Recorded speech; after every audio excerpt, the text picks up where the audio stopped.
Baik, salam sehat Ibu-Ibu bidan sekalian. Di tengah kesibukannya dan schedule hari ini saya diminta menyampaikan kembali untuk topik minggu keempat. Ya, minggu keempat itu terkait dengan perencanaan organisasi dan juga nanti ada dokumen. Namun itu kita selesaikan secara interaktif. Sebelumnya saya sampaikan dulu topik yang ketiga yang kemarin kita tidak tatap muka.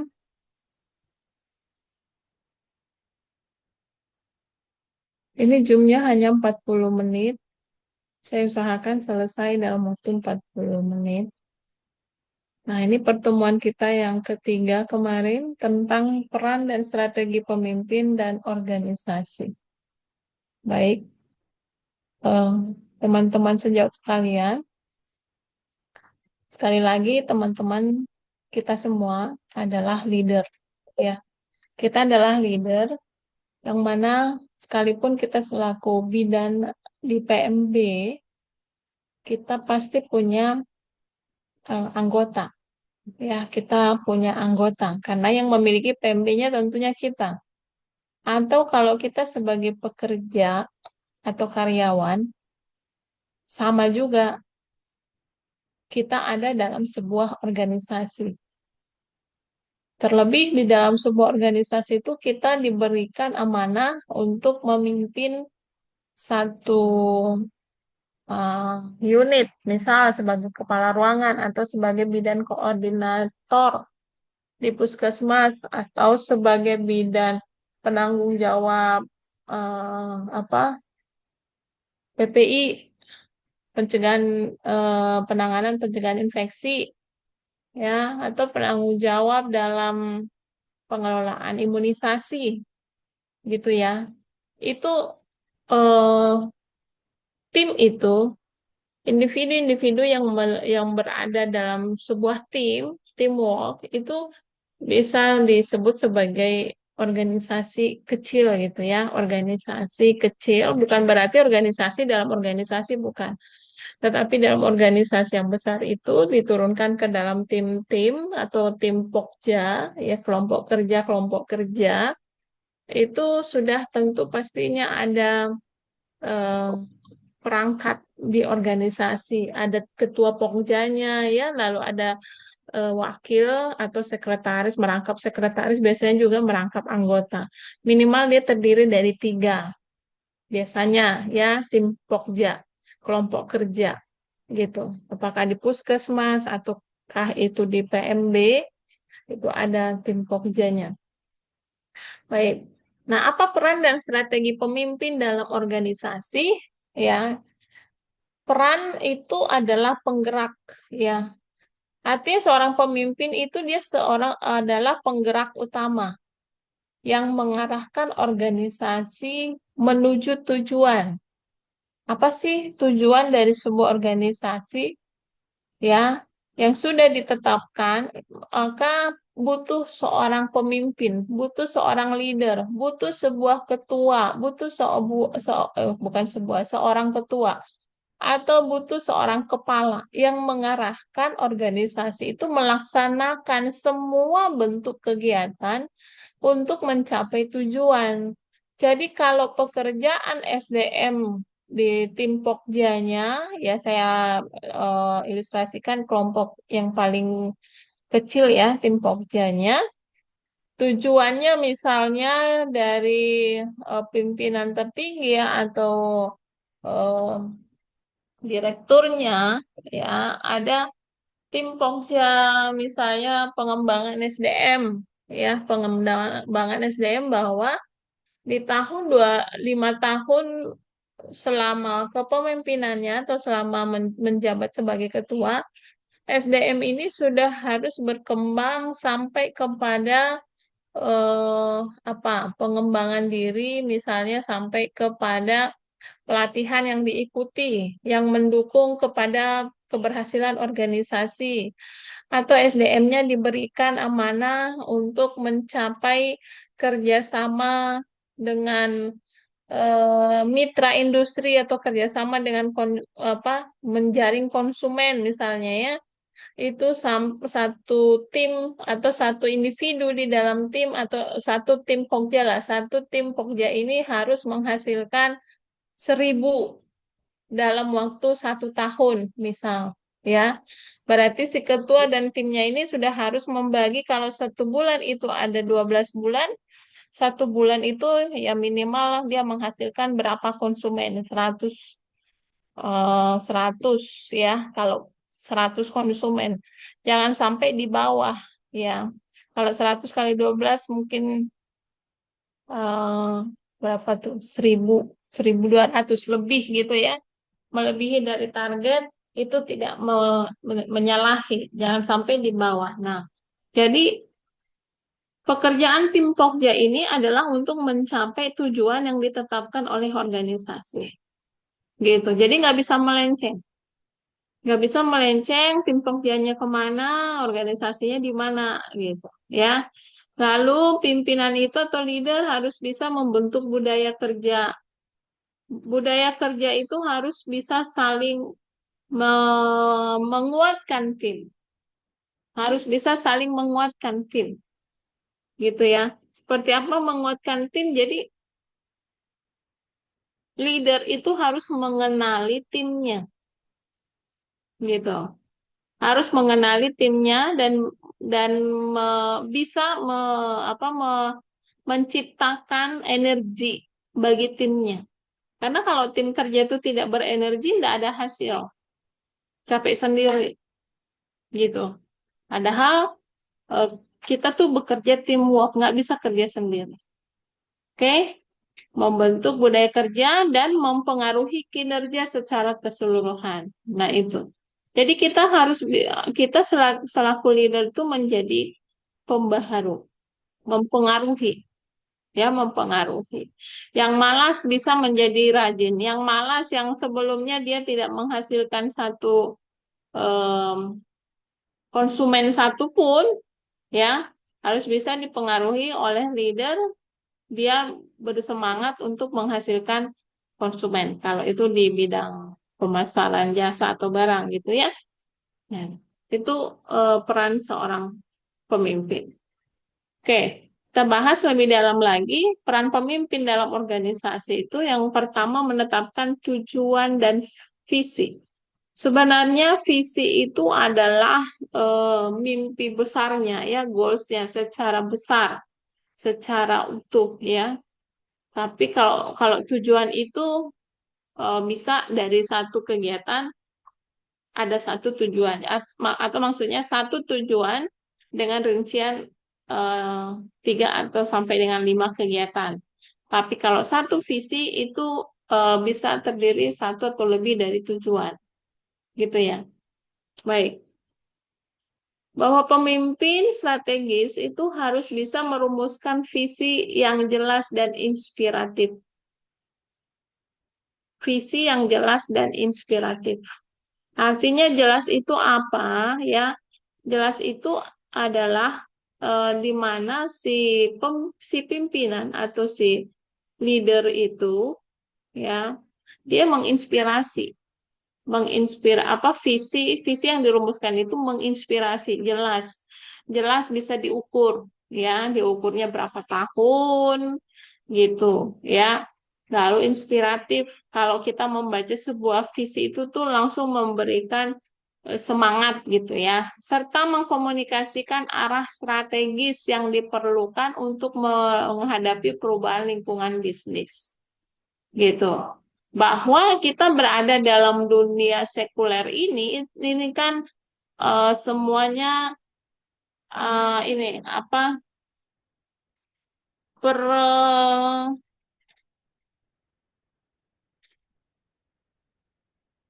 apa ya, saya bilang sebentar dulu.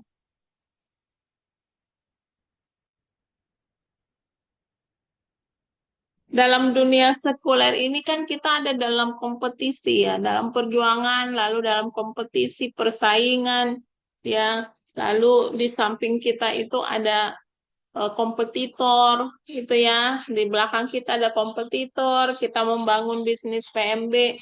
di gang sebelah eh, kita itu ada kompetitor juga, atau bahkan dalam satu gang itu ada juga kompetitor gitu. Jadi kita harus tahu nih, kita harus bisa membuat arah strategis kemana kita bawa bisnis ya, dan tim kita pun harus sejalan. Nah, jadi yang sering saya perhatikan itu bahwa kalau bidan membangun sebuah PMB ya, atau kita membuat usaha dalam bentuk praktik mandiri bidan ya, tidak sedikit yang menjadikan staf itu tuh hanya sebagai pesuruh gitu. Anda kan sudah digaji, maka Anda harus melakukan shift pagi, shift siang, shift sore, dan lain sebagainya. Tidak dilibatkan dalam menyusun menyusun ataupun memikirkan terkait dengan organisasi yang kita bangun. Jadi alangkah lebih baik kalau seluruh SDM yang ada di dalam sebuah organisasi, tim kerja tadi, ya, itu mereka terlibat berpikir, ya. Ada kita diberikan target 1.000 dalam 1 tahun konsumen, misal, ya. Kemudian tim kerja kita tuh ada 3 atau mungkin sampai 5 orang. Kelima orang ini harus berkontribusi memberikan ide dari saya untuk mendapatkan konsumen dengan cara begini, ide dari saya. Dan jadi dari kelima atau dari ketiga, tergantung jumlah tim dalam satu kerja itu. 3 tim ini ya, 3 individu, 3 kepala ini dikumpulkan bersama-sama lalu diramu. Oke, kita putuskan bahwa strategi yang akan kita bangun atau strategi yang akan kita lakukan itu adalah 1, 2, 3 step by step. Begitu. Ya. Jadi nggak satu merasa ya udah dengan cara saya, yang satu dengan cara saya, yang satu dengan cara saya. Itu namanya berkompetisi di dalam satu tim. Ya, itu sudah apa saling itulah menyebabkan nanti saling menjatuhkan gitu, saling sikut menyikut, saling senggol gitu ya. Jadi tidak sedikit kita lihat saat ini dalam satu tim itu saling saling sikut. Kenapa itu tadi? Karena di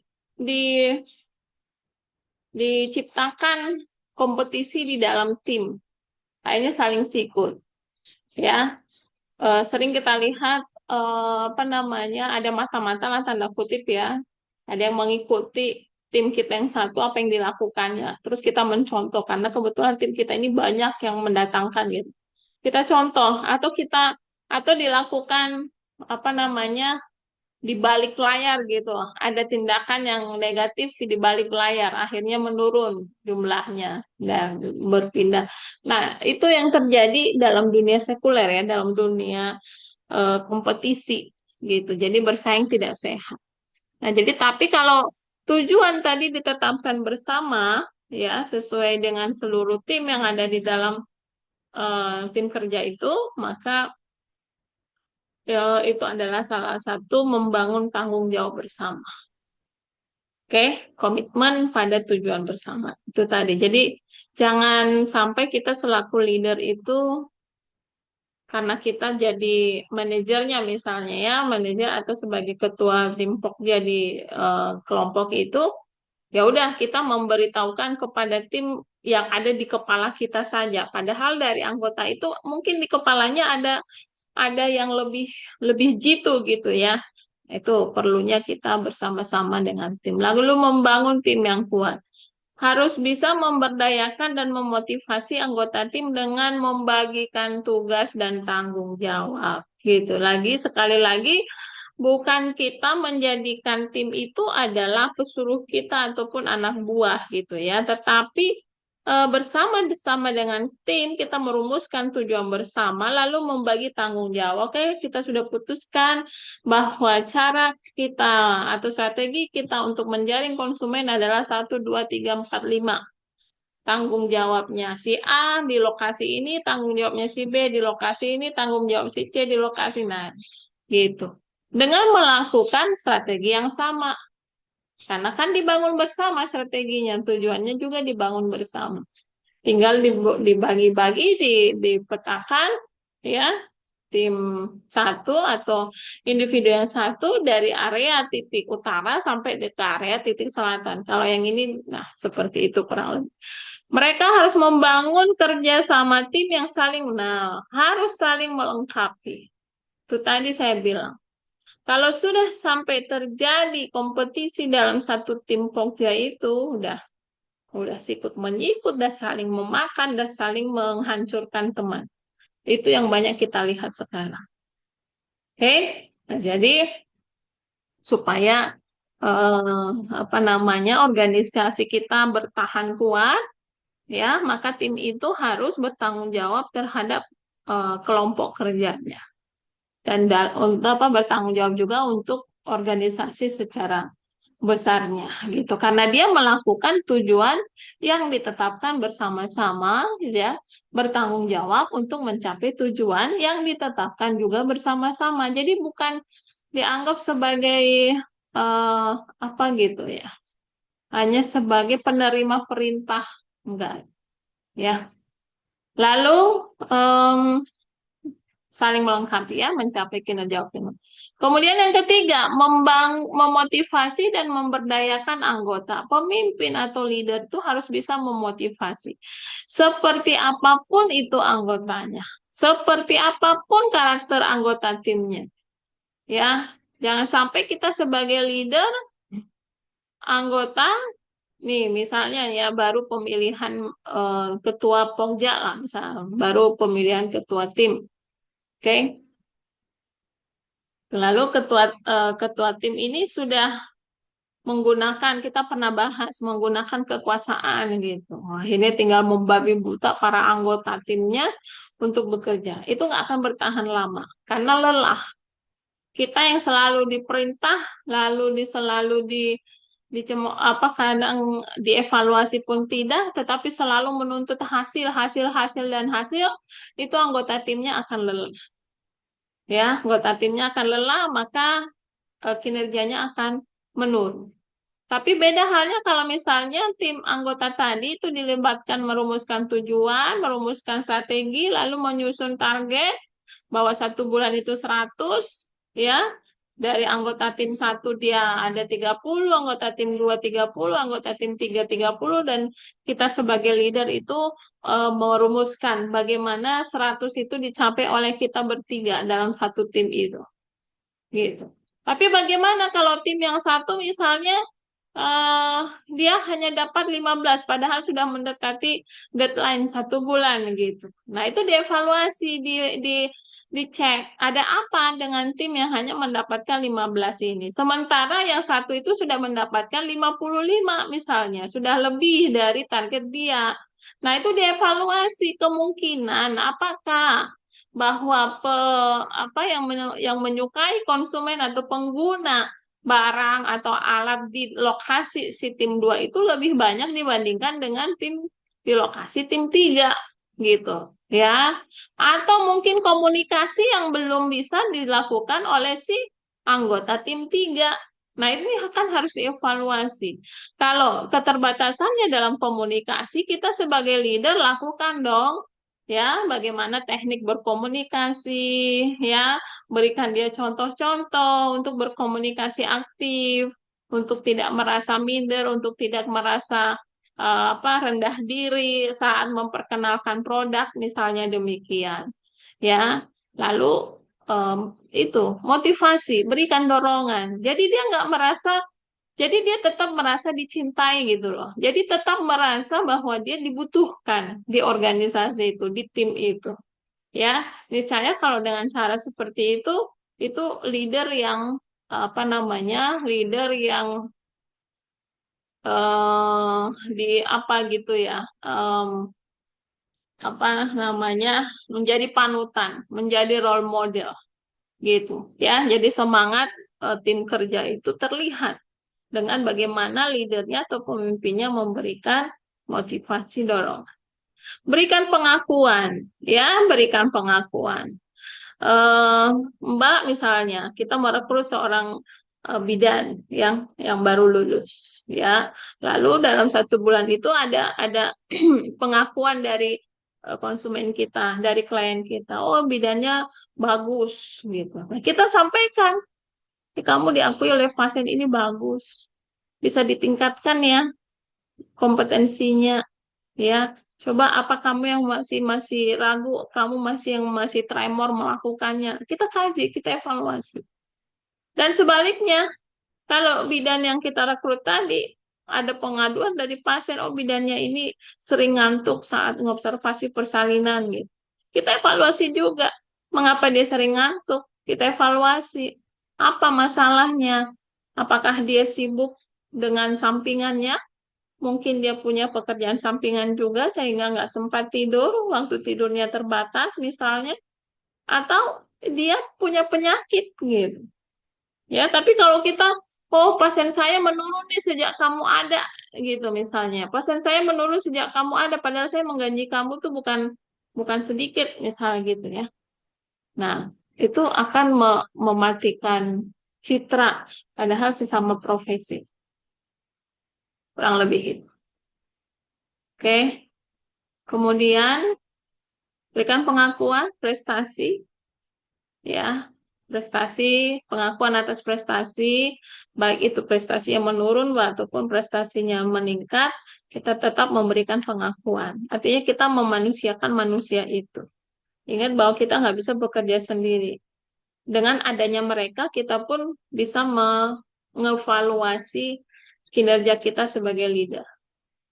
Lalu motivasi dan berikan contoh. Tadi ya sudah. Keempat, mengelola perubahan. Kalau ada perubahan-perubahan atau regulasi ya yang terjadi di organisasi itu, maka leader itu harus bisa menyampaikan perubahan dengan eh, apa ya?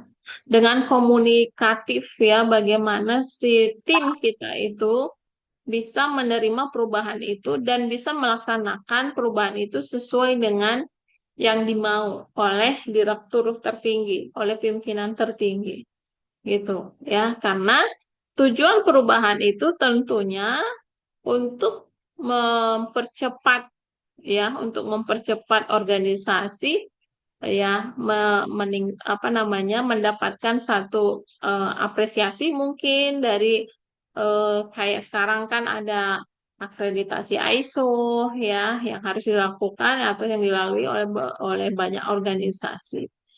Next, mereka memimpin motivasi karyawan untuk menerima perubahan, ya, serta mengelola resistensi yang mungkin timbul. Jelas, karena kalau ada perubahan itu cenderung yang terjadi itu adalah penolakan terlebih dahulu yang kita terima. Nah, kalau penolakan ada, ya kalau tidak menyulut emosi. Kalau udah menyulut emosi, maka bisa apa namanya menggiring terjadinya demonstrasi, demo gitu atas sebuah perubahan. Itu kita cegah jangan terjadi di sebuah organisasi. Oleh karena itu kita sebagai leader ya menjunjung tinggi organisasi kita, maka kita harus bisa mengelola resistensi yang mungkin timbul. Oke, jadi untuk menyampaikan sebuah perubahan, misalnya perubahan gaji, wah kunjungan pasien kita di bulan ini menurun sehingga terjadi penurunan gaji. Misal ya penerima seleri bulanan. Ya tentu ini akan menyulut sebuah resistensi dari karyawan gitu ya. Nah, oleh karena itu tadi, bagaimana komitmen di awal bersama dengan tim, tujuan, strategi yang mau dicapai, ya. Kalau misalnya di awal sudah disampaikan bahwa penerimaan upah kita sesuai dengan yang kita dapat dalam satu tim, ya, maka mereka sudah tidak akan sudah tidak akan membuat sebuah sebuah tindakan yang anarkis gitulah ya. Nah, jadi perubahan itu diharapkan tidak terjadi di akhir pekerjaan gitu. Jadi sebelum melangkah dalam sebuah pekerjaan itu semestinya sudah tersosialisasikan sebuah perubahan. Oke. Kemudian leader atau pemimpin berperan dan harus bisa mengambil keputusan. Mampu membuat keputusan yang tepat dengan mempertimbangkan masukan dan perspektif dari anggota tim. Ya, sekali lagi, tujuan kita rumuskan bersama, strategi kita rumuskan bersama, hingga pada putusan kita bisa memberikan sumbangsih berpikir. Ya, jadi kita pun bisa mendapatkan atau menerima masukan dari anggota tim tadi. Oh, ini ada apa namanya anggota tim yang sakit, sudah 3 bulan nggak masuk. Kalau di aturan itu 3 bulan tidak masuk, sakit, maka sudah dikeluarkan. Ya, dengan alasan apapun sudah dikeluarkan. Itu di aturan tertulis. Tapi ini diminta. Coba siapa yang lebih mengenal anggota tim yang tidak masuk tadi? Kemungkinan besar ada anggota tim yang mengenalnya. Ya, yang menyampaikan bahwa yang bersangkutan itu sakit dan dia belum pernah berobat. Karena apa?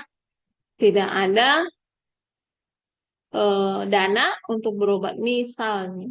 Ya, itu contoh konkretnya saja. Jadi, sekalipun itu sudah ada secara tertulis, ya, aturan, tetapi em, perlu dipertimbangkan putusan dengan mendengarkan pendapat orang lain, pendapat tim lain. Mampu menganalisis. Kemampuan analisis yang baik diperlukan mengintegrasikan berbagai informasi dalam mengambil keputusan. Jelas ya? Jadi tidak hanya mendengarkan satu sumber tadi, tidak hanya menyimpan atau apa memutuskan sebelah pihak gitu ya, tapi kita memerlukan informasi-informasi lalu kita analisis selaku leader baru muncul sebuah keputusan. Oh, kalau begitu lama dong Bu nanti mengambil keputusan. Ya nggak juga lama ya, tapi yang jelas bahwa kita butuh informasi yang lengkap, yang konkret, yang kompleks ya, yang cukup untuk membuat sebuah keputusan sekalipun contoh seperti tadi sudah ada tertulis di peraturan dalam organisasi. Keenam, mengendalikan konflik. Jadi pemimpin itu jangan justru menciptakan konflik, ya.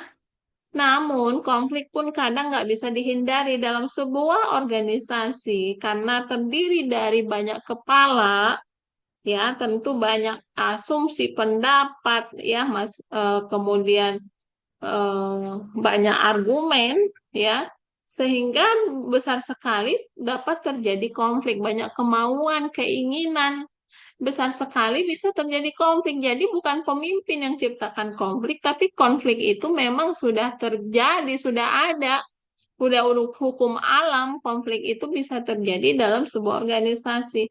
Tapi leader atau pemimpin yang bagus itu harus bisa mencegah atau menghindari terjadinya konflik. Ya, sekalipun tidak bisa dihindari, ya, pemimpin harus berperan dalam mengelola konflik baik kecil maupun besar. Jangan membesar-besarkan konflik, gitu ya. Jadi konflik yang besar harus bisa dikecilkan, konflik yang kecil harus bisa dihilangkan, diredam. Ya, diredam maksud saya. Kedua-duanya sama-sama harus bisa dihilangkan. Lalu yang ketujuh menjadi teladan. Untuk menjadi teladan, role model ini kan butuh pengakuan dari orang lain. Bukan kita yang mengakui diri kita menjadi role model. Tapi dari tim kerja kita. Ya, maka dari itu ada penilaian atasan ke bawahan. Atau penilaian dari tim yang kita pimpin kepada kita sebagai leader. Oke? Pemimpin yang baik menunjukkan konsistensi dalam sikap dan tindakan, tidak membeda-bedakan individu, tidak bersifat subjektif ya, tapi harus secara objektif.